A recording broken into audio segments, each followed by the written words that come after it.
जय श्री महाकाल। बहुत से लोग बोलते हैं कि मैं हनुमान भक्त हूँ, मेरा भूत कुछ नहीं बिगाड़ पाएंगे या कुछ नहीं उखाड़ पाएंगे। और बहुत लोग पूछते हैं कि हम हनुमान जी भक्त हैं, तो क्या हमारा भूत प्रेत कुछ कर पाएंगे कि नहीं। तो इस विषय पे मैं आप लोगों को बताना चाहता हूँ कि हनुमान भक्ति ही रहना बहुत ज़रूरी नहीं है। हनुमान भक्त बन जाओ, मन में अगर किसी भी प्रकार का समर्पण भावना ना हो तो हनुमान भक्ति से ही काम चल जाएंगे। आपको उदाहरण के तौर पे एक चीज़ मैं पहले बता देना चाहता हूँ। काल नेमी को तो आप लोग जानते ही होंगे, रामायण सभी जन देखे होंगे। काल नेमी को जानते होंगे। और हनुमान जी जब बूटी लेने पर्वत पे जा रहे थे तो काल नेमी भगवान राम का भजन गा रहा था। राम कहानी सुनो श्री राम कहानी। तो राम जी का भजन गा रहा था। हनुमान जी रुक गए, उद्देश्य अच्छा जान के, पर उसके इरादे नेक नहीं थे। फिर उसके साथ क्या हुआ आप लोग जानते हो कि हनुमान जी के हाथों वह काल नेमी मारा गया, अपनी मृत्यु को प्राप्त हो गया। और यदि वो राम का भजन गा रहा था, राम का नाम जप रहा था, फिर भी उसे मृत्यु प्राप्त हुआ। क्यों? क्योंकि भक्ति अगर बाहरी मन से की जाए तो भक्ति नहीं, वो कपट है। उस पे हनुमान जी की कृपा भी नहीं रहती है। बस वो, अगर आपने अधिकार कैसे जमा लिया कि हनुमान जी का मैं भक्त हूँ, मेरे ऊपर भूत प्रेत नहीं असर करेंगे? आपने कैसे मान लिया? ये तो आपने अधिकार जमा लिया कि मेरे ऊपर हनुमान जी, मैं उनका भक्त हूँ, मेरी वो सुरक्षा करे। ऐसा नहीं है। अगर मन निर्छल है, आत्मा रूपी से गुरु किसी को बनाए हो, तब जाकर उनकी पूजा आराधना करोगे, तभी तो कुछ होगा।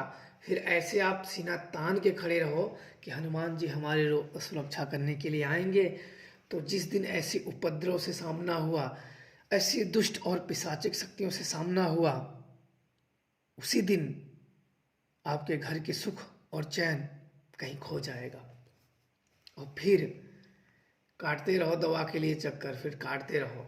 इसलिए बचने का यही मार्ग है कि किसी भी अदृश्य आत्माओं से या अदृश्य शक्तियों से बैर ना लिया जाए। जो हो अपना माथा टेक के निकल ले, अपने शक्तियों को भी महानता दें और अन्य शक्तियों को भी महानता दें। क्योंकि शक्तियाँ शक्तियाँ होती हैं, रुष्ट होने पे वो कहीं ना कहीं अपना दुष्परिणाम और प्रभाव दिखाती ही हैं। तो इनसे बचने का यही है कि इनसे वैर ही ना लिया जाए। और ये कभी मानने की भूल ना करें कि मैं हनुमान जी का भक्त हूँ, मेरे ऊपर काबू नहीं करेंगे, ये नहीं करेंगे, वो नहीं करेंगे। सच्चे मन से हो तभी कृपा होगी, नहीं तो तुम राम के भी नाम लेते रहोगे, हनुमान जी स्वयं अंत कर देंगे। मन में श्रद्धा, समर्पण और विश्वास नहीं है तो सिर्फ नाम रटने से कुछ नहीं होता। एक कहावत है, गाते हैं साधु लोग कि मन ना रंगाए रंगाए जोगी कपड़ा। कि मन तो तेरा रंगा ही नहीं है, तो कपड़ा रंगा के घूम रहा है। कपड़े पे अच्छे अच्छे नाम लिखवा लिए, अच्छे अच्छे भक्ति वाले पोशाक पहन लिए है, तो तेरा मन तो रंगा ही नहीं है। तूने कपड़ा रंगवा के क्या प्राप्त कर लिया है?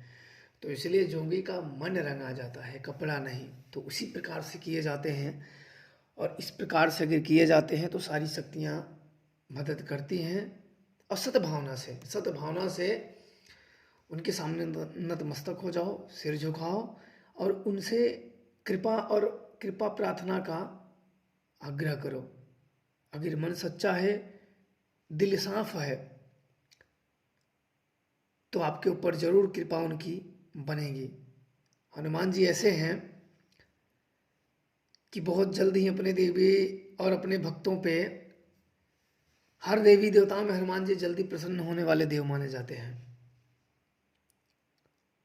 और ये बहुत ही जल्दी अपने भक्तों पे प्रसन्न हो जाते हैं। इसलिए कलयुग में इनकी पूजा बहुत जल्दी फलीभूत होती है। लेकिन नियम के साथ किए जाए तो, बिना अगर नियम के की जाए तो किसी भी प्रकार की पूजा पाठ फलित नहीं होती है, इतना आप लोग ध्यान रखिए। तो आप लोग खुश रहिए, प्रसन्न रहिए। जय श्री महाकाल।